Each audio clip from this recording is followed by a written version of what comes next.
Welcome to Fantasy Football Today, presented by BetMGM, the sportsbook born in Vegas. You know, earlier today, there were some injuries, and A.J. Brown was ruled out, and Evan Ingram got hurt, and I was calling week 2 week poo.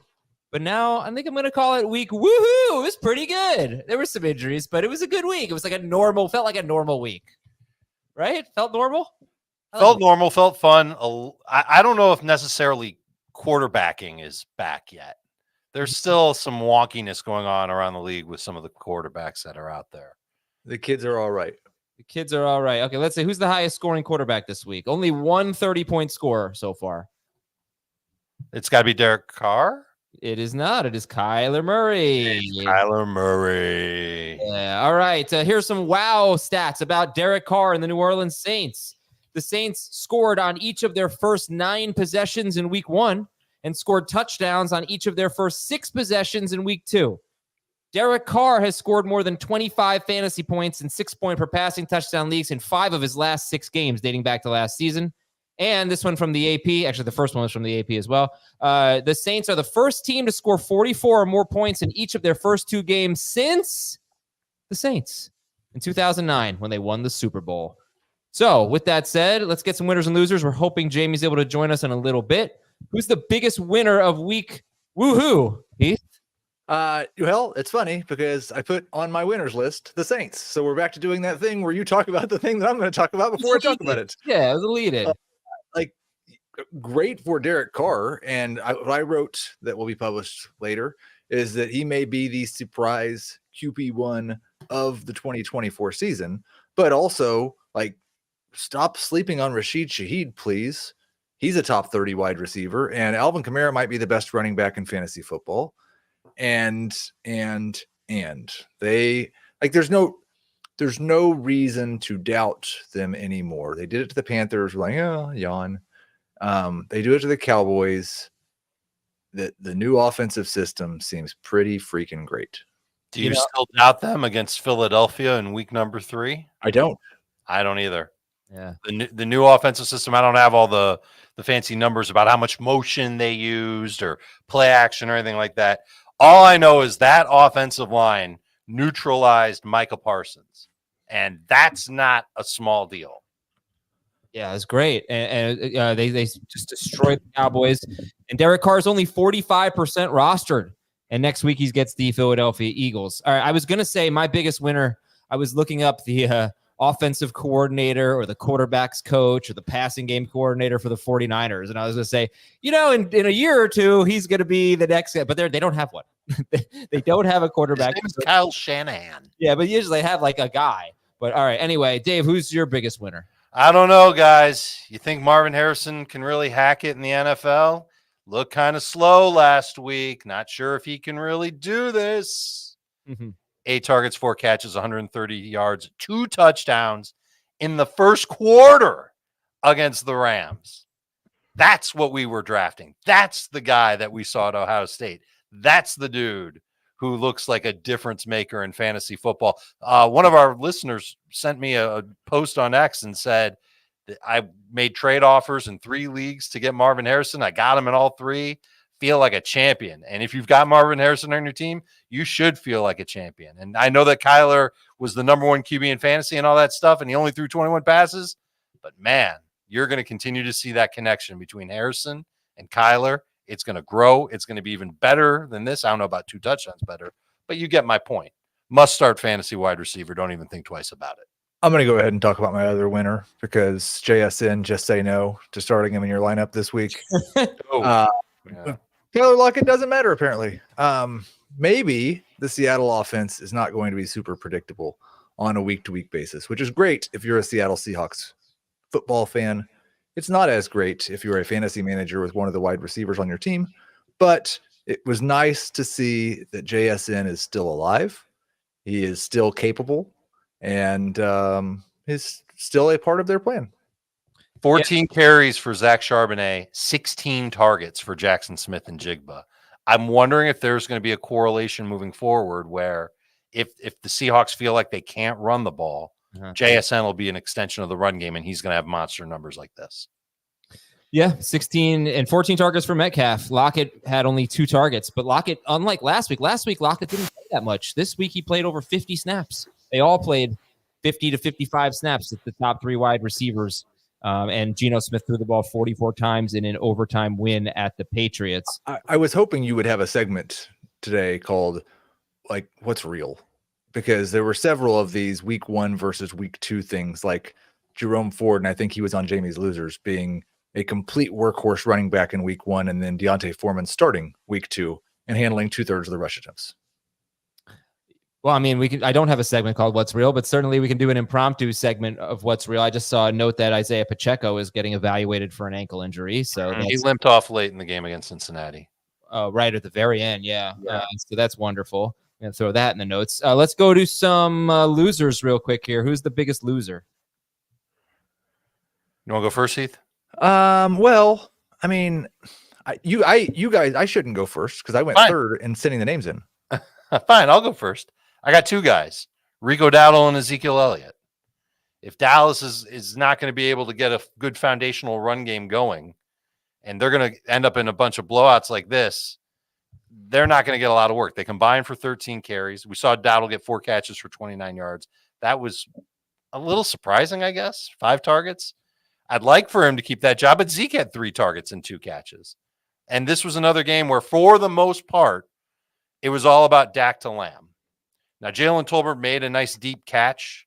He had 9 targets, 6 catches, 82 yards. Maybe he's somebody we think about. Brandon Cooks went back to being irrelevant. That kind of stunk. But I'm not feeling so good about either of the Dallas running backs right now. Yeah. Are you dropping Rico Dowdle? Or do you want to hang on longer? Or Zeke, for that matter? I mean, I don't mind them being on the bench, but if I'm making a move for somebody off the waiver wire who I think is going to be, a competitive fantasy player, like let's say Pacheco's injury is serious and Carson Steele becomes a thing. Yeah, I'm pivoting off of one of the Cowboys running backs for Carson Steele. Okay. Heath, who's the loser? They are droppable, but don't just drop them to drop them. No spike cutting here with the Cowboys running backs. Heath, who's a loser for you? I think the biggest loser was on Jamey's list, and it was Jerome Ford, because his value was the fact that he was the dominant back in that backfield, and just right from the get-go, he was not at all. Mm-hmm. And the funny thing is, he was much better than D'Onta Foreman all day long. D'Onta Foreman had 14 carries for 42 yards. Ford had 7 for 64. D'Onta Foreman doesn't look good, but there's something that Ford did in week 1 that they didn't like.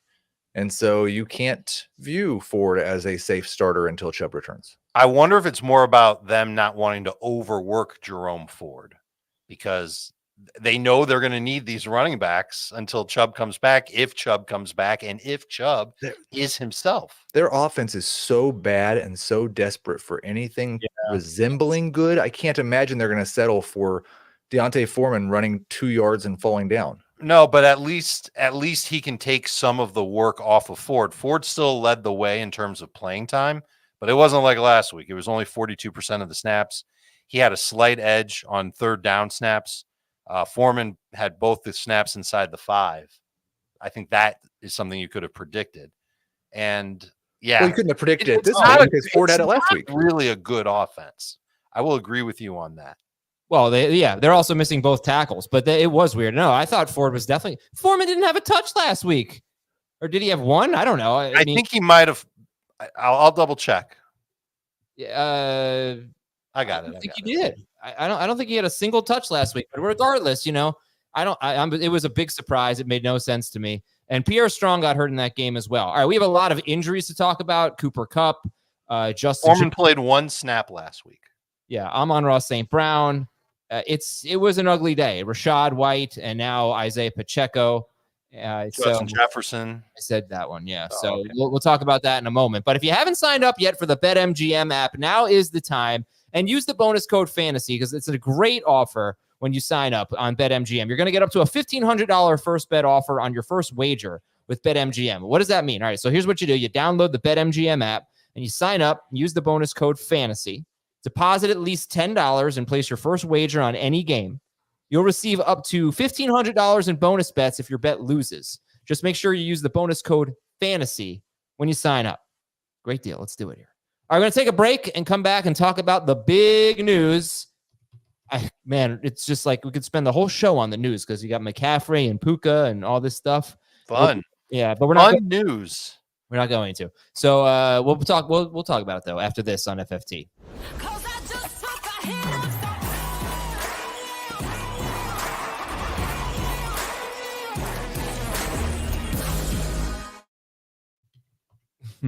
Love the Star Wars reference, Star Trek references in the chat. I do appreciate that. Thank you for getting us to 100,000 subscribers, by the way. But we welcome you back. Let's go to the big news. Christian McCaffrey is on IR, and it doesn't necessarily mean he's only going to miss 4 games. Jordan Mason with another big performance. We're going to talk extensively about the values for these players on Wednesday's show. But I'll ask you what I asked you this morning. Who's more valuable right now? Who would you rather have in trade, McCaffrey or Mason? McCaffrey. And what running back would you trade for McCaffrey? Would you trade Ramondre Stevenson for McCaffrey? Oh, if I could make that happen, I would do that. Assuming If I'm 2-0. Depth. Yeah. Okay. Would you rather have? Yeah, I don't know. Would you rather have Chris Olave or Christian McCaffrey? Still McCaffrey. Yeah. All right. Would you like to know where he is on the trade chart? Is it updated? I made an updated trade chart. Yeah. He is RB 11. Okay. Like Stranger Things. Puka Nacua could miss 5 to 7 weeks, and now Cooper Kupp has an ankle injury, and he was out. He was walked out in a walking boot. Yeah, that one did not look good. Yeah, and neither did the Rams. Their offensive line is beat up. It'll get a little healthier starting next week. Well, not healthier, but they're getting a starter back from suspension. Jamey's here. I'm going to bring him in a moment here, but he. What's your advice here when it comes to the Rams passing game? Demarcus Robinson's a priority, but it looked pretty gross. I don't want to start Matthew Stafford really in any leagues. And I mean, you probably need to pick up Tyler Johnson and like if Jordan Whittington's out there, I guess, but the priority is Demarcus Robinson. Mostly, I think it's going to be gross. Okay. Rachaad White left with a groin injury, and Jamey Eisenberg arrives with a healthy groin. Hello, Jamey. You checked my groin? I just assumed you sauntered in. It might be a little bothered. You don't know. It might. Oh, I hope not. Well, you had Rachaad White on your losers list. Was it just the injury, or like what's the? No, he sucked. But Didn't he come back? He came back in the game. He came back. And he did suck. How much time did he miss? Couple He played drives. 70% of the snaps, I think. Okay, so he 10 carries for 18. Yeah, he sucked. Yeah. I mean, what else do you want to say? Like, well, here's the thing. They didn't really have. It's not like Bucky Irving got a bunch of carries. So it's like none of them did. Neither of them did. So but this is now 2 weeks in a row that he sucked.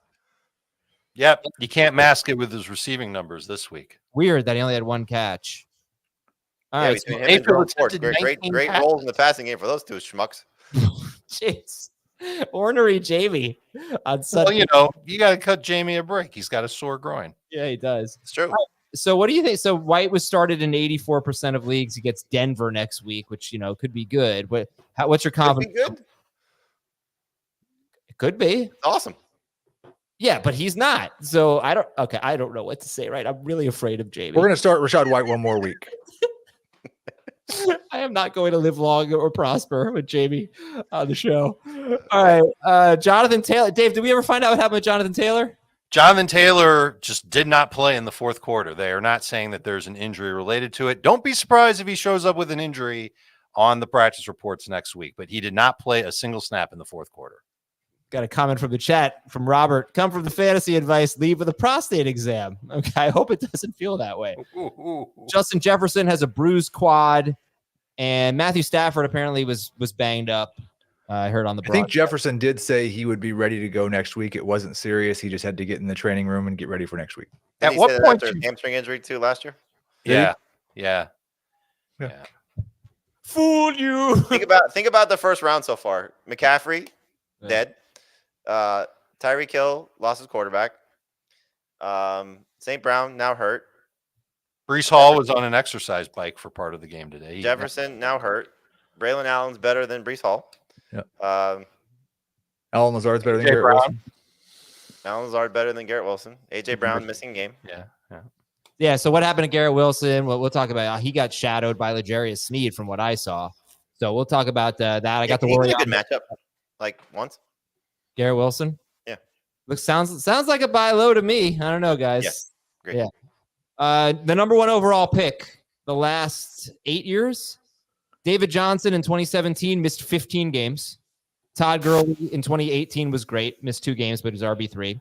2019, Saquon Barkley finished as RB10, missed 3 games. 2020, Christian McCaffrey missed 13 games. 2021, Christian McCaffrey missed 10 games. 2022, Jonathan Taylor missed 6 games. He was RB31. 2023 was Justin Jefferson. 2024, Christian McCaffrey going to miss at least 5 games. Really weird. That's it for the big news. We are on CBS Sports Network with more entertainment. I'm ranking a kicker first overall next year. I don't care. You could have ranked Graham Gano first overall because he left today. God, that killed a lot of people's bets. Yeah, the Giants pretty much lost because of it. But CBS Sports Network, Tuesday, Wednesday, Friday, 1 p.m. Eastern. Actually, we have different times this week. I'll update you on Monday about that.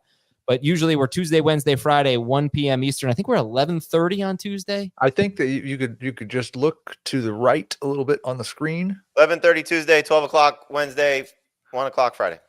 Thanks. Thank you very much.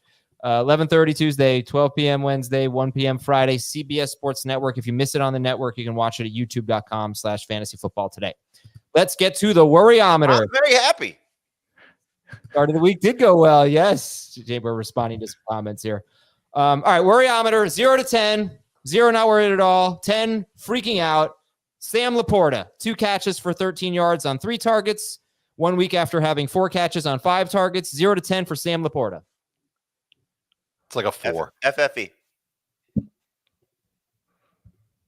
Hmm. FFO. What is that? Freaking the F out. Oh no. I mean, he's a tight, but yeah, can tight ends even go on this list? Because That's true. Like, I think he's probably going to still score 7 points a game, which is good enough to be a starting tight end anymore. So it's fine. 4. Not to mention, I forgot, Trey McBride recovered a fumble in the end zone. You should, at some point, if your league has that setting on CBS, where offensive fumble recovery touchdowns count, that has not shown up yet. It should at some point show up. So I have a question for you. Let's say a league was just started this year, in the last 2 years, and whoever set it up did not turn that setting on, but absolutely intended for all touchdowns to count as fantasy points. They should just change it now. No. Right? Yeah, no. Because no one was planning for fumble recovery touchdowns. That has nothing to do with drafting or projections. No. They should just fix it. That's the way everybody thought that it was. All touchdowns should count. I can fix it after this week. I'm not fixing it now. And I'm not saying you. I'm saying everybody that's listening, if it didn't count, you should go fix it because everybody in your league thought that all touchdowns counted. well, I don't know if that's true. Also, I'm definitely not doing that to you because I traded Trey McBride to you, so I'm not going to help you out. So you didn't turn that on in the Big Burger Dynasty League? I have no idea. The way you're talking, He doesn't know what's going on in the Big Burger Dynasty League. Hey, I don't know. Is that even still going on? I don't know. All right. So Travis Kelce, 0 to 10 on the worryometer. You should fix it. Tight ends don't count. Heath got it right. Travis Kelce, 1 catch for 5 yards on 3 targets. He had an almost touchdown. He came a yard short of a touchdown. He also had a big catch and run call back on a penalty, but still, it's really hard on the Chiefs today. 1 for 5 on 3 targets, 0 to 10 on Kelce. 6. 5. FFO. I would be less concerned if they had lost that game. Jamar Chase, 4 catches for 35 yards on 5 targets. Whatever way you can find to wager on Jamar Chase, whether it's DFS or it's trading for him, or it's like anytime touchdown next week, or catches over or yards over, or whatever you can do. Jamar Chase next week, you would like to do that. What did he do against Arizona last year? And 50 points. Yeah. He's playing the Washington Commanders next week. Yes. And FFO. Not freaking out. George Pickens, 0 to 10, 2 catches for 29 yards on 4 targets. 10. And FFO. Yeah. 0. Go ahead, Heath. You're the only one concerned. Justin Fields is keeping this job.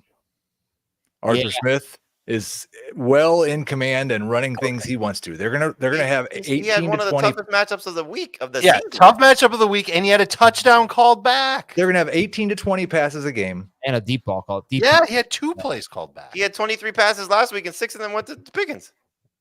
Or 6 receptions were for Pickens. How many targets did he have last week? I think he had 7. 7. Yeah, that's what you should expect.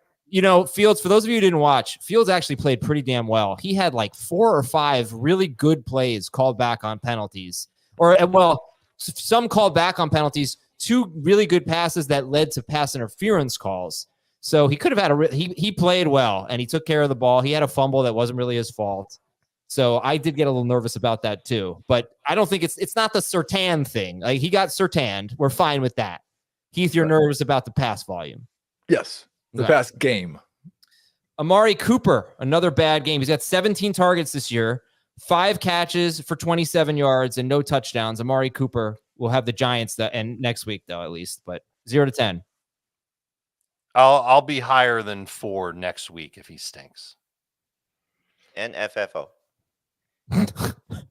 That's a good thing. Jamey's not freaking out. Heath, 0 to 10 on Cooper. 5. Okay. Patrick Mahomes has now scored more than 21 fantasy points in 2 of his last 15 games. He scored 16.9 fantasy points this week, 17.1 fantasy points last week. This is 6 point per passing touchdown leagues. 0 to 10 worryometer on Mahomes. It might be a good thing if Isaiah Pacheco misses time. Right. Yeah, he's only got 25 and 28 pass attempts in 2 games. But He's a game manager. Are we reevaluating him as an elite fantasy quarterback? Yes. Yeah, I don't think we can call him elite, but we can call him startable. I don't know who currently is elite, but it doesn't feel like he is. It's Baker Mayfield and Derek Carr and Kyler Murray. I mean, I definitely take Josh Allen ahead of Mahomes now, and I was not that bad. Yes, that's true. I know what just happened with Allen, but I still would rather have him. How we feeling? How we feeling about Allen versus Mahomes? Allen. I had it ranked that way anyway, so yeah. Fine with it. How about Richardson or Mahomes? Richardson had a bad game. What the hell? Breaking news. A bad game? That's Awful game.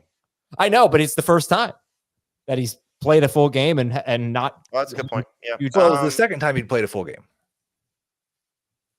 What do you mean? Or he played 1 full game last year? No, He said Played it's 2 the full first games time he last played a full game and looked bad. and had a bad. Had a bad stat line. Had a bad stat line. Had a bad fantasy game. Yeah. I would rather start Richardson than Mahomes right now. Yeah, I would Me not. too. Jared Goff, 0 to 10. He's scored. I'm surprised that you would say that though, Heath, because you're usually take the high variance plays that over the course of the season will be, bigger. Right, ceiling. but wait, I didn't have Richardson ranked ahead of Mahomes before the season. And Richardson, like, 1 great game, 1 awful game, didn't change my mind. But Marquise Brown is out for the year. I don't know if that It's matters. true. I think it matters. Jared Goff, 0 to 10 on the worryometer.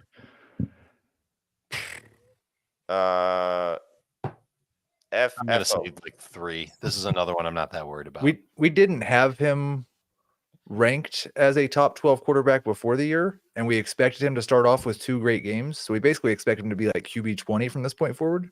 I think he's probably going to be like QB 20 from this point forward. Maybe 20. Maybe 18. It's just a shame because, the whole thing was like, well, he's got all these home games and this and that. He's failed to take advantage of 2 home games It's true. a year. I mean, How about this? If I had told you before the game he was going to throw 55 times and not get sacked once, you would have been like, oh, he's going to be QB1 this Well, I mean, this was home against a battered secondary, and then Vita Vea left in the middle of the game. Like, there should have been layup after layup for him. And if you were to say that not only does he have St. Brown and LaPorta, who hopefully both healthy, but now Jameson Williams is this? Yeah. This should be top 5 Jared Goff. So much more was This is expected. awful. Well, thank you guys for telling me to start him over Mayfield, even though I should. I didn't tell you to do You that. should have checked rankings, buddy. Everyone told me to do that. Not on this show. Not my ranking. Yeah, big. Yeah, I asked Twitter. I left it up to the people. They let me down.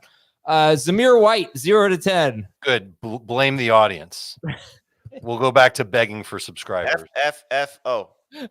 Zamir White, 0 to 10. Jamey's I'm not freaking out about Zamir White. I'm putting him on the bench. I'm dropping him. Yeah.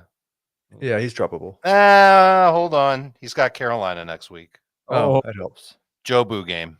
It's weird because he got obviously a lot more carries than Madison. Madison didn't have a single catch. White had 3. He didn't have a lot more carries, but he had 9 carries. I don't know. Madison had 4 or something. Madison didn't have a catch, but for some reason, Madison got the goal line touchdown. He had 4 carries for 1 yard and a touchdown. That's fantastic. That was just weird because if Zamir White would consistently have the goal line work, then he'd be, I don't know, a bye week replacement or something where he needs a touchdown, but at least he has a chance to do it. If Madison starts mixing in there, that's a huge problem. He had 6 of 7 snaps inside the 10. Madison did. Wow, that's a problem. All right, news and notes. Marquise Brown likely out for the season. Pierre Strong injured. Tank Bigsby injured. New England linebacker Juwan Bentley left with a shoulder injury. So Bigsby came back, I thought. Did he? I don't know. He didn't. I don't think he had any stats. No, I don't think he. No, he did not. He didn't come back. He was on the sideline after he got hurt, so I don't know if he came back in. We got a Pacheco problem. Big one. What? Crutches and a walking boot. Hey. Carson Steele. It's your turn. This is hold on to the ball. Good for Mahomes, right? I mean, yeah, I would think so. I think this would have a shot at salvaging Mahomes. DeForest Buckner and Vita Vea, 2 very good defensive tackles. Vita Vea for the Bucks, Buckner for the Colts. They both left with injuries. Marshawn Lloyd got hurt again. Buckner was hurt coming into the game. Detroit linebacker Alex Anzalone left in the second half. Jets edge. So the Jets DST, man, they don't have Reddick. We know that. And now Jermaine Johnson tore his Achilles. That's awful. He's really, having a nice game. And CJ Mosley, their linebacker, he left in the second quarter. So they get the Patriots and then the Broncos in their next 2 games, but they're not the same. And DJ Reed didn't play today either. Taysom Hill left with a chest injury. Calvin Ridley, we may have had the throw of the year in week 1 with Richardson, may have had the catch of the year in week 2 with Calvin Ridley's 40-yard touchdown. Great catch. I thought it was picked off.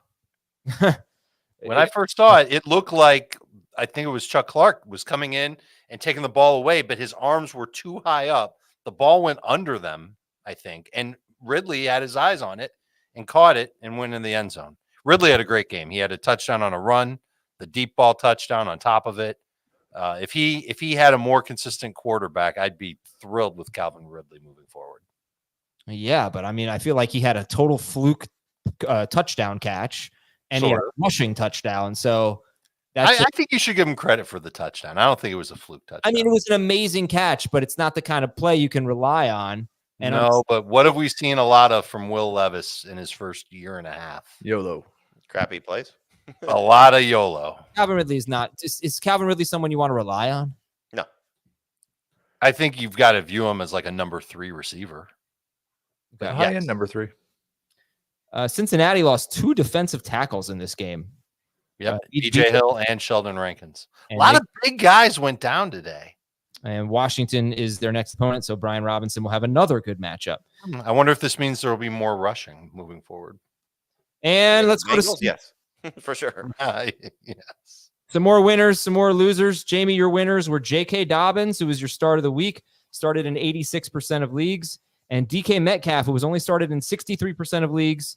He had a 56-yard touchdown catch on busted coverage. He ended up with a huge game, 10 for 129 and a touchdown. But let's start with Dobbins. 17 carries, 131 yards, 1 touchdown, and 1 catch for no yards at Carolina. Just stay healthy. If he stays healthy, he's going to be one of the best picks in fantasy this season because he was, not considered even the best Chargers running back coming into the season. Maybe at the end of the process, some people were picking him to be that, but you see what he's capable of when he stays on the field. I mean, back-to-back games with over 130 yards rushing on not exactly a heavy workload. Still, I think, going to be their third down back. Gus Edwards got a lot of work. That's a problem, but Gus Edwards is ineffective. That's a plus. So with the way that this team wants to operate and how he's looking right now, he should be started in 100% of leagues. They both played 48% of the snaps, but Dobbins had not all, but the majority of the high-value touches. 9 of 16 on third downs, 2 of 3 snaps inside the 10. And Gus just doesn't look good. He averaged 3.3 yards per carry this week. That's an improvement for him from last week, whereas Dobbins is just making breakaway plays.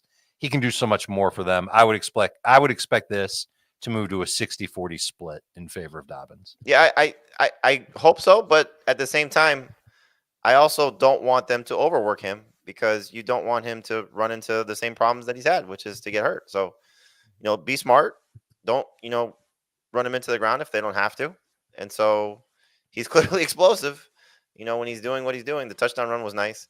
For Metcalf, did we overvalue Christian Gonzalez a little bit maybe after week one? How much of that was Jamar Chase being, a little bit?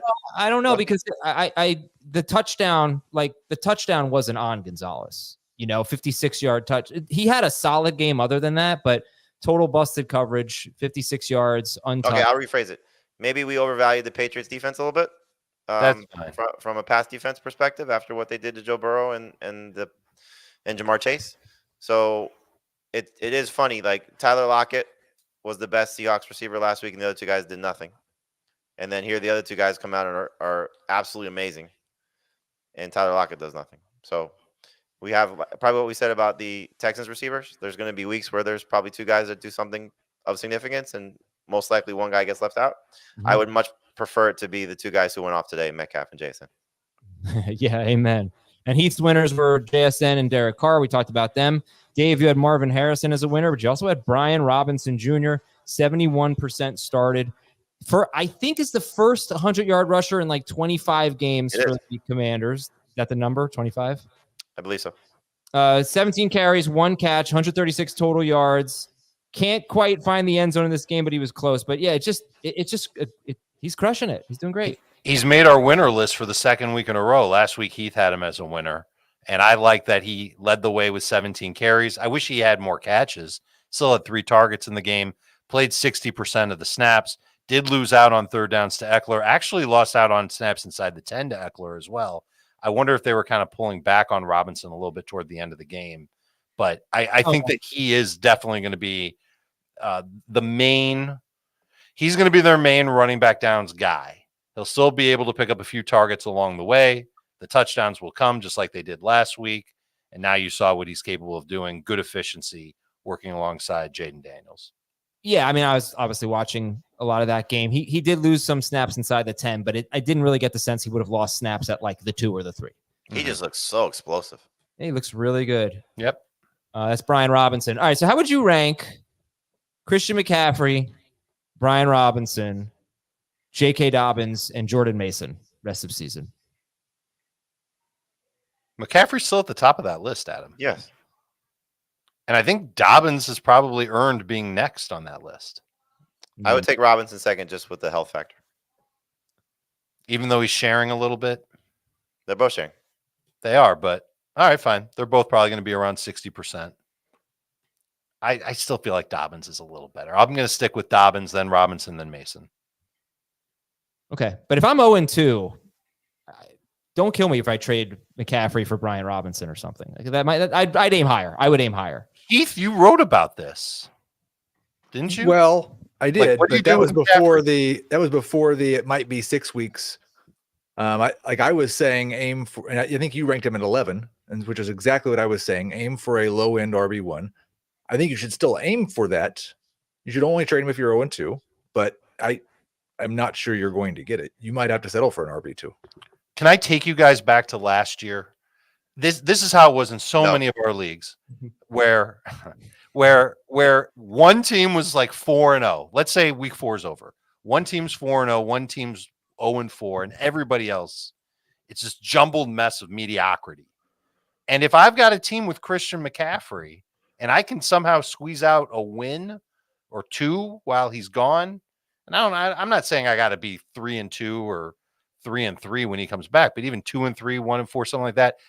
Think about the piece you're adding to your team. Yeah, you really can't go 0-3 though. Is it a panic move to turn him into Brian Robinson after starting 0-2? I kind of feel like that's a panic move.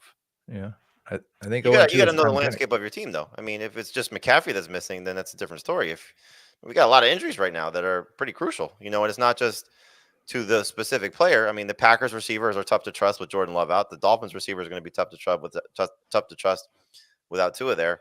By the way, my team in our YOLO league, holy cow, Dave would have killed me if everybody was healthy today because he had Alvin Kamara. But Tyreek Hill, Justin Jefferson, Christian McCaffrey, Puka Nacua, Isaiah Pacheco. You'd sign up for that team 1,000 out of 1,000 before the season started. I just lost them all. Yeah. Yeah, that's bad. And you know what? I'm going to say something about karma here because just thinking about one of my teams.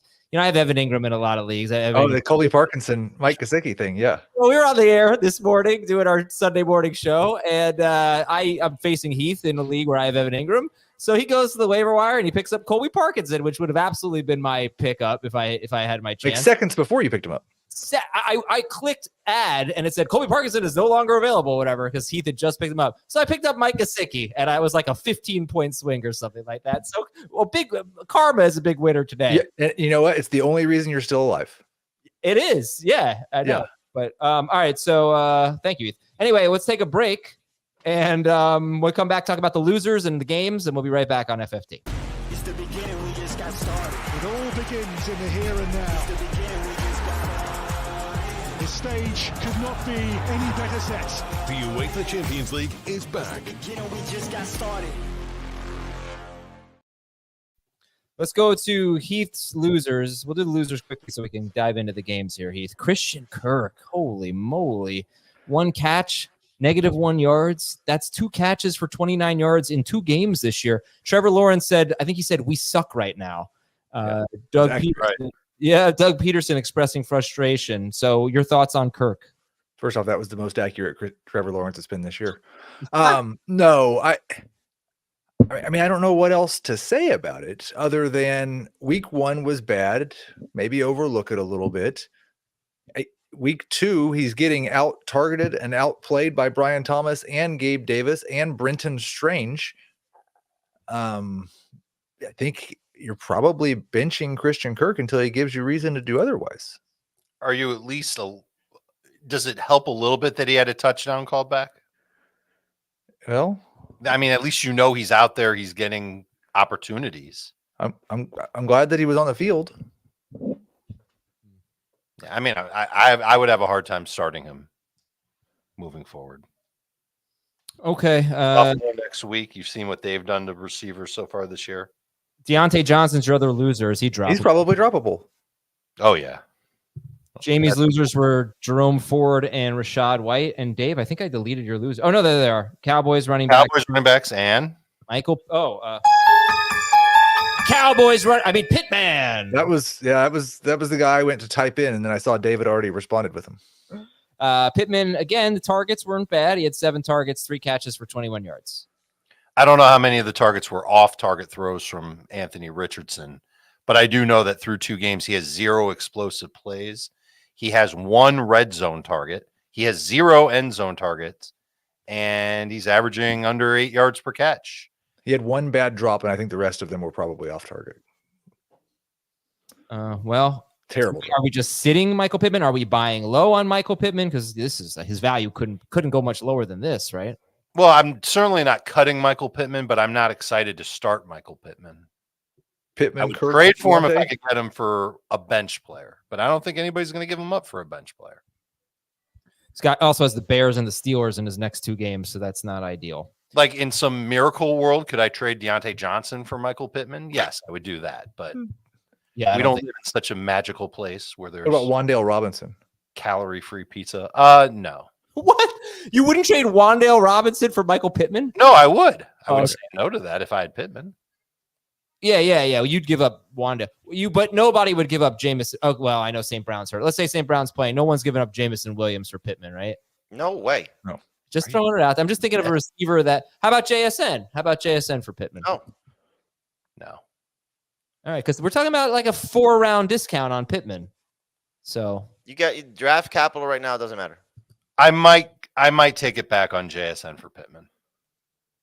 Okay. Let's not lose sight of what happened to JSN in week 1. And at least Pittman has at least 7 targets, 2 straight games with Anthony Richardson. Let's go to the game. And his targets could go haywire if Joe Flacco ends up starting. I always miss Thomas's comments, and they need to be out in the public. Buy him now and stash him until Flacco starts later. Yeah, right. All right, let's go to the game. Somebody else's potential misery. Cleveland 18, Jacksonville 13. It was every bit that gross. Yeah, we talked about most of this. How about Jerry Jeudy, though? It's 2 good games in a row. He caught a touchdown last week with 5 for 73. I don't know. What do you guys want to talk about in this game, Cleveland-Jacksonville? And if there's not much to talk about, we'll just move on. We don't have to. Don't force it. Is Tank Bigsby okay? I don't know. We don't think he came back in. Is Amari Cooper okay? Because he has more targets than Michael Pittman through the first 2 weeks of the season. And he might have fewer yards. Yeah, he's been horrible. Okay, well, how about this? Let's talk about Brian Thomas Jr., who had 2 catches for 94 yards on 4 targets. Would you rather have him than Christian Kirk?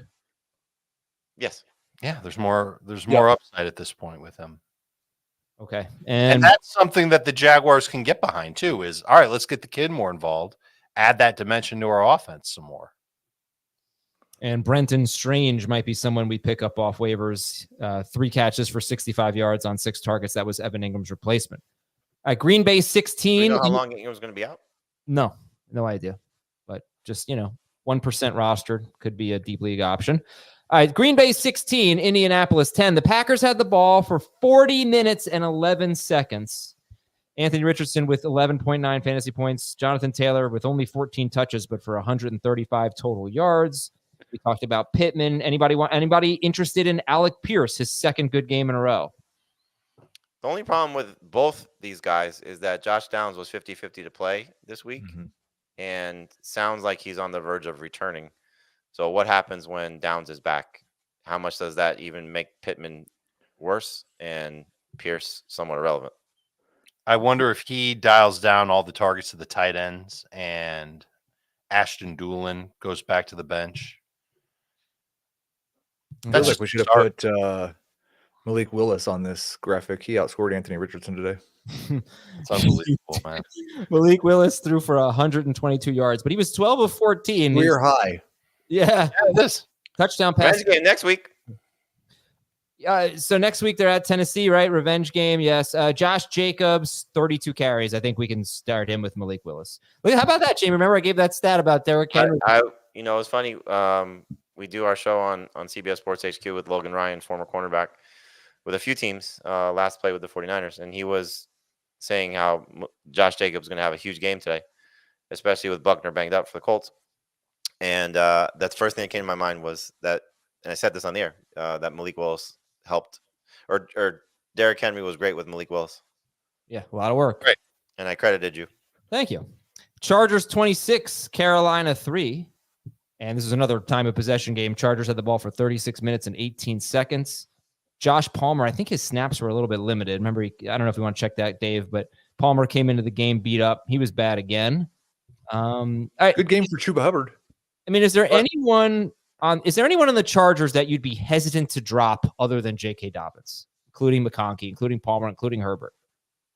I wouldn't drop McConkey yet. Everybody else I think is droppable. Yep. Palmer played less than half the snaps ever since he dropped the touchdown in week 1. He's been buns. Quentin Johnston had 2 touchdowns. Palmer's an easy drop. We're moving. Not just 2 touchdowns either from Quentin Johnston. No, say it. Dominated targets. Had like a 30% target share. Yeah, no, it can't be nothing, right? I mean, no, yeah, it's just funny. Like dominated targets when he doesn't throw that much. That's just funny.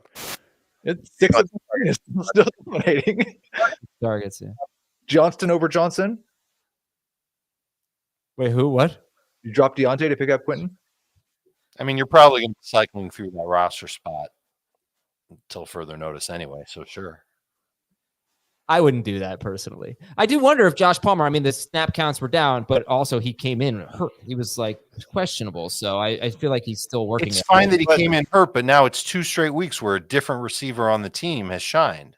But it's also, they're not going to throw very much, and he's not going to be the clear-cut, guaranteed target leader or leader of the receiving corps. So if you are looking at it from players on the waiver wire, like Josh Palmer's an easy guy to move on from. Yeah, for Quentin Johnston? If you're not starting Palmer, which I don't know how anybody would be at this point, like why would you not take a chance to see if Quentin Johnston, who's a former first-round pick, might be something that can develop into a player that could become a starter. And I wouldn't feel good about putting him right in your lineup, though. They play the Steelers in week 3. Yeah, That's you're not in starting him. Pittsburgh.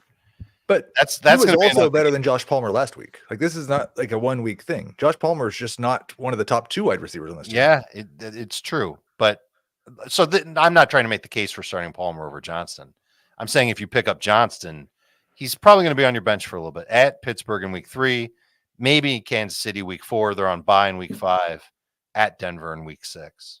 Okay, that's enough Quentin Johnson talk. It's just who would you rather stash? And at this point, the easy call is Quentin Johnson. Chuba Hubbard did have a good game. He's 70% rostered. He only had 14 touches, but he did a lot. He did enough with it. Vegas 26, Baltimore 23. Holy moly, great win for Antonio Pierce and Las Vegas. Now the Ravens and the Bengals are both 0-2. The Steelers are 2-0. Browns are 1-1. All right. Anyway, just looking at that division. So we talked about Zamir White. He needed that goal line role, and he did not have it. How about Adams and Bowers? Big games for them. Dave, your thoughts on the passing game for the Raiders? It was good. I don't know how many of the throws were that deep for Bowers. I know Diontae had at least one. And listen, let's give credit to Minshew. 38 pass attempts, completed 30 of them against a tough Ravens defense with a good pass rush. That offensive line has been a huge question mark for the Raiders. It stood up today. And it was really more of a second half thing. I know the first half, a lot of bad numbers in the first half for a lot of players in this game. But he came through. Adams came through. Bowers has looked good now 2 straight weeks. I think Bowers is a winner for sure. We didn't talk about him as a fantasy football winner. But 2 straight weeks with double-digit PPR points from tight end. He might be tight end. Could he be tight end 2 now? Like, does he have more or fewer points than he's Likely? tight end 1. Is he? Because Likely had that monster game. Yeah, I don't know. I think Likely might still have him. So he had what, 6 for 68 last week? So I think it was 58. So let's call it 12 just to round up. And then today it was 9 for 98 on 9 targets. Well, and a better question is, where would you rank Bowers amongst tight ends rest of season now? He's top 5. I was going to say 6, but 5 or 6. Yeah, I currently have Likely at 30.7 and Bowers at 30.6. Which side of this trade would you rather have? Dalton Kincaid for Brock Bowers. Oh, Bowers. Okay. I don't know. You're I get it after 2 weeks, but like you're talking about Josh Allen versus Minshew. But let's say this about Minshew. Last week he was 8th. Who would you rather have last year, Stephon Diggs or Michael Pittman at the way it played out? Diggs. What do you mean? Diggs was At better. the end of the season, who was better? Well, are we comparing like the first 2 weeks for those guys, and then who was better at the end of the year? I mean, you're saying you'd rather have the guy for that doesn't Allen just versus the because guy of for Minshew. I agree, but it the doesn't. way it played out, the guy for Minshew was better. Yeah, but all right, okay. So, what was I saying? Oh, Minshew with 8th in the NFL in passing yards in week 1. Right now, going into Sunday night, he's 5th. Yeah. So it's good. Like I always said, You can't run. Remember we said they're going to be great running the ball? Yeah, they can't do it. You can't run the ball. Yeah. Okay, and then for the Ravens, Jackson with 18.4 fantasy points. Derrick Henry scores again, gets 18 carries, 1 catch. Zay Flowers a big game, and Mark Andrews was just, and then Likely was a dud. What are you talking about? Mark Andrews scored 9 fantasy points. That's a great day at tight end. That offensive line for Baltimore is so bad. It's a problem. 4 deep targets for Diontae today. All right, but like Flowers now has 21 targets in 2 games. So I know we were disappointed in his production last week. He had a ridiculously low ADOT, but we said he was getting drafted too soon? Yeah, were we wrong? Is he going to have a we're wrong. So far, we're wrong. Yeah, I would say so. Mark Andrews is currently tight end 8 for the week. Right behind Brenton Strange. just like we called. Saints 44, Cowboys, what did they have? I put 9, but I don't think that's right. I think they had 19. 44-19 Saints over the Cowboys. So Derek Carr is 45% rostered. Is he a must roster player in a 1 QB league? Oh, I would imagine every Tua Tagovailoa fantasy manager is looking at Derek Carr right now. Yeah, you should add him. It's not a question. Sell high on Alvin Kamara or just ride it out? We're riding this out. Yeah. I mean, if you could turn Kamara into McCaffrey, would you do it now? Hell no. No. Way.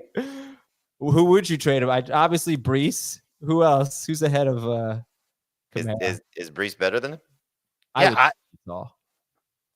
The thing that's a little bit different with Kamara this year is that he's not losing high value touches to Taysom Hill. Not yet, but Taysom's hurt. Well, and now Taysom's hurt on top of it. Well, the other thing is that he averaged almost 6 yards a carry today. Like he's making huge plays.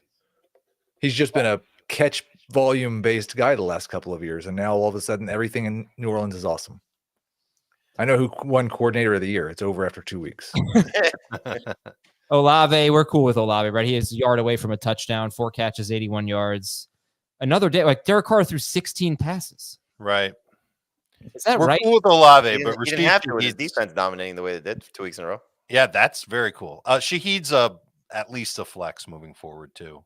He continues to make big plays. Well, I mean, you think about it. We have Pittman, Amari Cooper, Yeah. Kirk. Right. So this is what I'm saying. Like, are we trading? We start over all those guys. Are we starting him? Yes, but would you trade Rasheed Shaheed for those guys? The only one would be probably, I guess, Pittman and Cooper, not Kirk or Diontae Johnson, for example. I agree. Okay. And then on the other side of the ball, I mean, take your victory lap. Alvin Kamara is awesome. we don't do. I mean, look, you really went bold when you called him a sleeper. I qualified it. I said people are sleeping on him, and I believe they were, and I think that is true. Yeah. So I'm obviously happy with Kamara. I wish I had more Kamara. Yeah. All right. Other than that, what's that? So does everybody. So does everybody. Dak Prescott, any concerns here? He has not reached 15 points in either of his first 2 games. FFO, yeah. I don't know. I'm not really freaking out.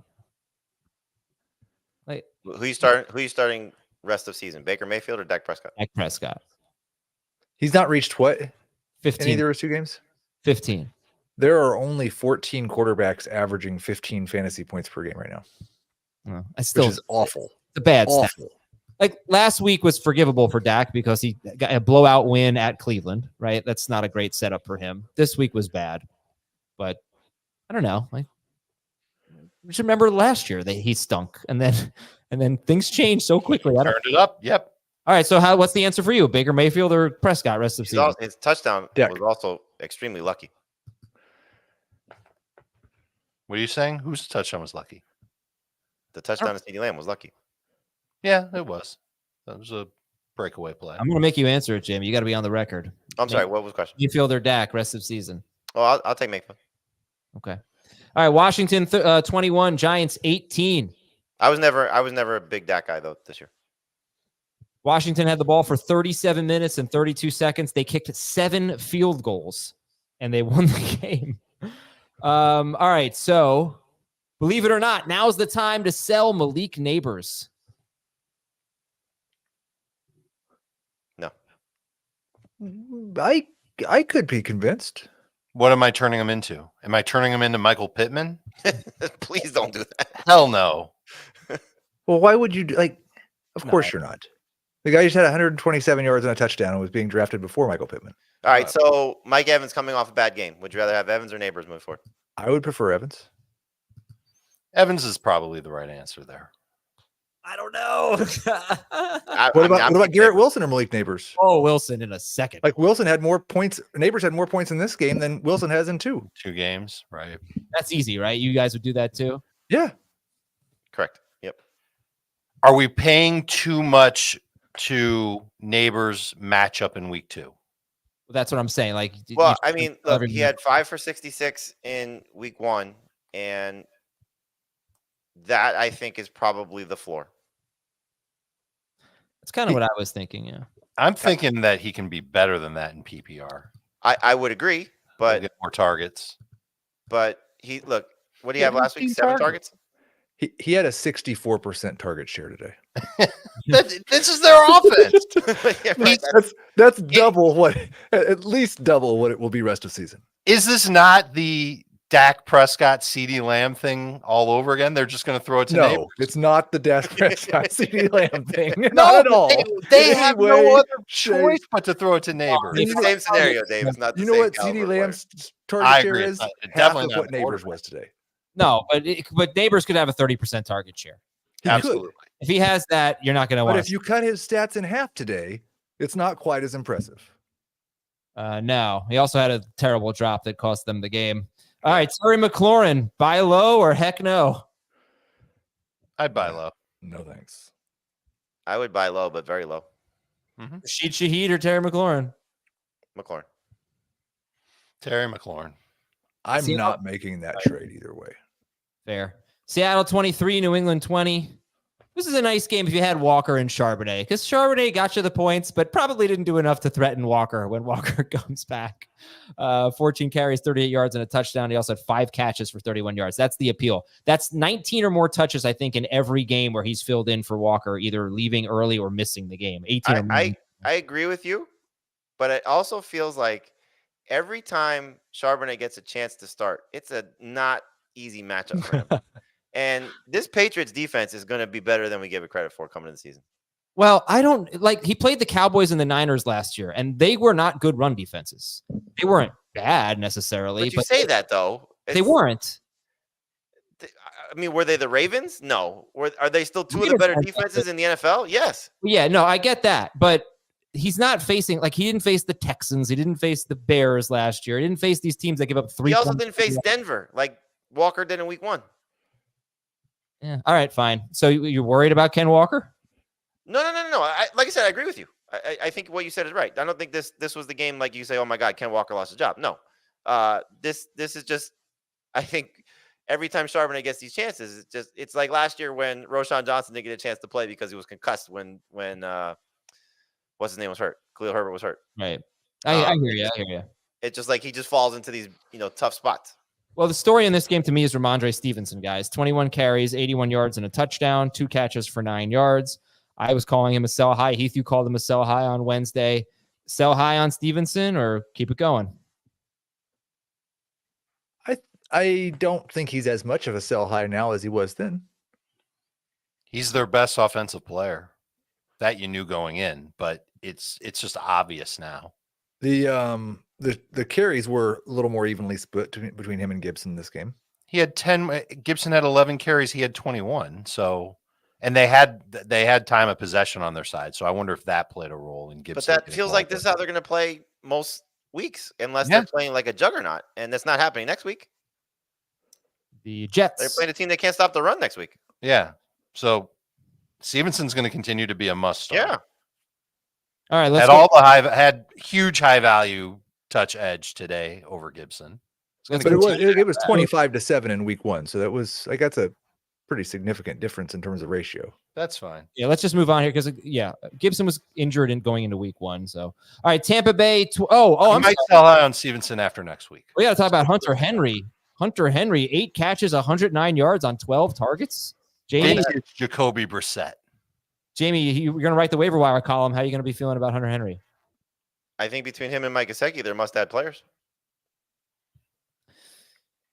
Except Gesicki, could get screwed by Higgins coming back. Oh, for sure. Yeah, I mean, there's circumstances for both of them, but until Higgins comes back, why would you not be starting Mike Gesicki? And certainly Henry. This is somebody we talked about in the preseason, like has an opportunity to be a sleeper tight end, no clear cut, anything in the receiving core. And Van Pelt's coming from the Stefanski coaching tree, which is a tight end friendly offense. So. And Brissett has this track record of leaning on his tight ends. We saw that in week 1. It just didn't work out for Henry. It was, what's his face? Hoopa. He had 4 catches or 4 targets anyway. Good point. All right, 7 targets combined between the two of them. Tampa Bay with a 20-16 win. Big win for the Buccaneers, 2-0. Detroit ran 83 plays. Tampa Bay ran 47. My, oh my. Okay, Baker Mayfield. Jamey's obviously buying into it a little bit based on what he said earlier. We liked the matchups to start the year with Washington and Detroit. So, but what do you think about Baker Mayfield? Is he someone that we can rely on as a top 12 guy rest of season? They got to fix their right tackle. Aiden Hutchinson nearly killed him. That's true. Yes. I mean, look, this wasn't a great game. But when you start to get to quarterbacks that produce, it's not always how they do it. It's just that they're doing it. And this is now 8 of 9 games going back to last year, including the playoffs, with 20 more fantasy points. And I know Detroit's secondary not great, but this was a Godwin game. Last week it was a Godwin and an Evans game. You're seeing, McMillan making plays in the, a 21-yard catch here was the touchdown reception last week. Rachaad White's going to make plays in the passing game most weeks. So this isn't a team I think that you're going to say they're going to line up and beat you running the ball. It's going to be a lot of Baker Mayfield. So why not take advantage of him when he's playing like this? Yeah. And I made the point this morning that the reason why I was leaning Mayfield over Goff is like when Goff gets near the end zone, it's David Montgomery or Jahmyr Gibbs running it in too much. That just doesn't happen for the Bucs. They tried a couple times with Rachaad White, as I recall today, and they're not going to run for that many touchdowns. I think I called Mike Evans his goal line back. It didn't work out today, unfortunately. No, not today. Godwin looks awesome. Yes, he does. Godwin was amazing, and we know that Evans is going to be fine. He didn't have a big game this week, and they can't run the ball. Yeah. All right, let's go to Minnesota 23 and San Francisco 17. And yeah, okay. What do you think about Heath? What do you think about Brandon Ayuk? 4 catches, 43 yards on 5 targets. Debo had 10 targets. Kittle had 8 targets. Those guys are having good seasons. Ayuk's off to a slow start.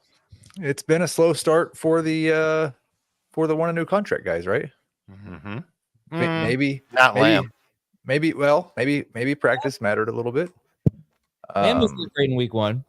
You're not going to do anything different with Brandon Ayuk. You're going to start him again next week. I don't feel very good about it, but he's going to remain a start. I'd love to buy low on him. Yep. What do we think of Ty Chandler getting more carries than Aaron Jones? Well, Jones left the game with an injury. He came back from it, but you should absolutely roster Ty Chandler. My gosh, he looked great. Oh yes. Jones played 12 more snaps and ran 15 more routes than Chandler, so I guess it was pretty favorable for him. And then Jalen Naylor, any interest there? 4% rostered. Absolutely. If there's something wrong with Justin Jefferson. I mean, Jefferson says he's playing next week, so hopefully that's the case. That's a good thing then. That's good. Jones had a catch and run, and then he fumbled at the goal line. If he holds on to that football, no one's complaining about his stat line today. All right, we're going to do we'll get to the late ones in a minute, but Jets 24, Tennessee 17. So we're feeling good about Garrett Wilson as a buy low. Breece Hall, Braylon Allen, man, stealing a couple of touchdowns. Good game for him. Anything else from this game? Like Tajay Spears got hurt, so obviously that's going to help Pollard. But I mean, Pollard's the guy. Pollard's the guy. Pollard's definitely the guy. He's looked great the first 2 weeks of the season. He's dominated playing time. It's all good with Pollard. And then one of Braylon Allen, I think it was the short touchdown, the 12-yard touchdown from Rodgers, came while Breece Hall was being evaluated for an injury and riding the stationary bike. So I don't know if we should expect multiple touchdowns from Braylon Allen that much, but if Breece Hall has something, if he's got an injury that's lingering, and we'll know that from the practice reports, then yeah, Braylon Allen can get in there and take some carries away from our Breece. That would stink. Right. Definitely one of the top stashes. Let's take a break, and when we come back, we will get into the late games, starting with Arizona and the Rams. We'll be right back on FFT. A Quiet Place Day 1 is now streaming on Paramount Plus. It's thrilling, terrifying. It will make your heart pound out of your chest. A Quiet Place Day 1, now streaming. 3 games to go. Rams and Cardinals. It was a shellacking here. And the Cardinals gained 489 total yards. The Rams gained 245. So the Cardinals doubled them up in total yards and won by 31. We already talked about the Rams receivers earlier. Heath said DeMarcus Robinson would be the guy he's most interested in. All right. James Conner. Sell high or no thanks, guy? If you can sell high, go for it. But otherwise, he's a no thanks guy. He's going to continue to be the main cog of the run game. This was a week where he didn't do anything target wise. Conner or McCaffrey? McCaffrey. It's almost like the only reason to sell Connor is if you just expect him to get hurt, which is not a bad expectation because he's hurt every year. If I'm 2-0, I think I'd probably do that Connor for McCaffrey deal. If I'm 0-2, I'd be thrilled to do the McCaffrey for Connor deal. It's clear that he's going to be really good when he plays, right? I mean, it's fair to say. Yeah. I don't think there's much else to say about Marvin Harrison. Trey McBride, again, you're going to get those 6 points if you have that setting turned on. And then are you worried about Kyren Williams right now with – why am I hearing an echo? I'm hearing an echo somewhere. Are you worried about Kyren Williams with Kupp and Nacua hurt? His targets went way up, right? He had 5 targets. They may have to throw to their running backs again now. Yeah, I mean, that's a positive, but the negative is that he's going to be easier to defend, and the offensive line is still going through it right now. They might be a little bit better at the tackle spots. Haven't seen played. Alaric Johnson will be back next week. So maybe they can start to solve that problem. But moving forward without Kupp and Nacua, if that's what ends up happening, is going to be a big-time problem for this Rams offense, and that goes without saying. I don't think we can like DeMarcus Robinson as the number one receiver there. That's not a one-to-one replacement by a long shot over Kupp and Nacua. They don't have any way they can do what those two guys do, and defenses are going to adjust accordingly. And the Rams' defense isn't very good, if you couldn't tell by the fact that they gave up 41 points to the Arizona Cardinals. Yeah, it was good week 1. They got really just a terrible day for them. Pittsburgh 13, Denver 6. What sucks about this Fields thing is that like he's playing well enough to keep the job because he's not turning it over and he's just like letting the defense win, but he's not giving us any fantasy points. It's like the worst of both worlds. All right, Najee Harris has 37 carries in 2 games, only 2 catches. But are you optimistic or pessimistic for Najee Harris? And would you rather have Najee or Javonte Williams, who did have 5 catches today, rest of season? It's gross for both of them. I would probably lean Javonte in full PPR. I do not really want to have anybody on these offenses on my team. Pickens, come on. Justin Fields. I'm not cutting George Pickens, but I'm very unhappy about drafting George Pickens. Okay. I do not want I wish I had not picked him when I did, although if I hadn't, I probably would have just taken T. Higgins again. That wouldn't have been great. But he's thrown for 275 yards, Justin Fields, in 2 weeks. Like it's going to be really bad. I can't tell you how screwed he got. He probably lost 100 yards at least in penalties today. Right. And a touchdown. Right, but then the whole game would have been different. He wouldn't have had all of those things. Like, I understand what you're saying, but like it's not like Justin Fields. Justin Fields wasn't just created 2 weeks ago. Yeah, and Arthur Smith wasn't either. We've put Arthur Smith and Justin Fields together, and we're supposed to be excited to have the number 1 wide receiver in that offense. No, instead we're crying about it. I would rather have Najee because I just don't trust this Denver offense. I know they 2 pretty good defenses to start the year. I don't see them coming out of this. Javonte could get replaced at some point if he continues to average 1.5 yards per carry. I can't do it. They're trying to replace him. Who are they playing today? Tyler Beatty? I know that Sean Payton kind of digs Tyler Beatty. Of course he does. But Beatty played. Of course he does. Right. That sounds exactly right. Drop or hold Cortland Sutton. Oh, I think he's droppable. I'm going to try to hold him for another week. And we talked a lot about the Chiefs and the Bengals. 26-25 Chiefs. Great finish. Look, Bengals fans, people can be like, oh, the Chiefs get all the calls. It was a penalty. What are you supposed to like? It was a pass interference penalty. It was the right call.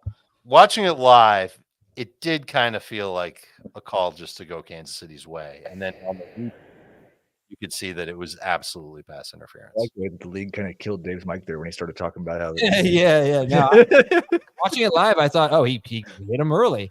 He just gave him a forearm shiver to the back of the head when the ball was in the air. You can't. I thought he was making a play on the ball, but instead he was like mugging the guy. So that's why you get the benefit of replay during games. We talked about Mahomes. We talked about Kelce. Let's talk about Zach Moss and Chase Brown. Or does anybody feel like Moss did not have a good game? It was no. I think Chase Brown is the future there. What I mean, come on.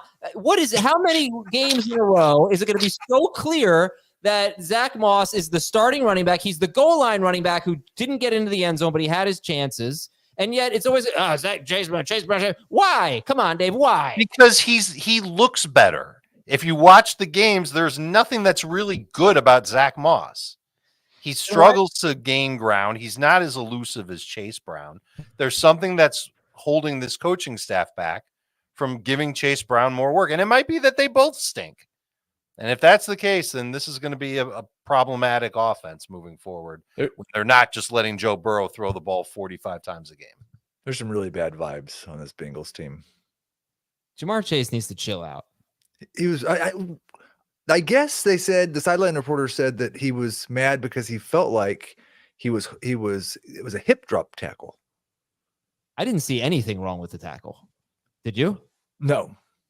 I don't know. He's but yeah, then he and Burrow were yelling at each other, and he and the coach are yelling at each other. And you see what he said about Justin Jefferson a few weeks ago when they were asking him about he's that? really angry. Yeah.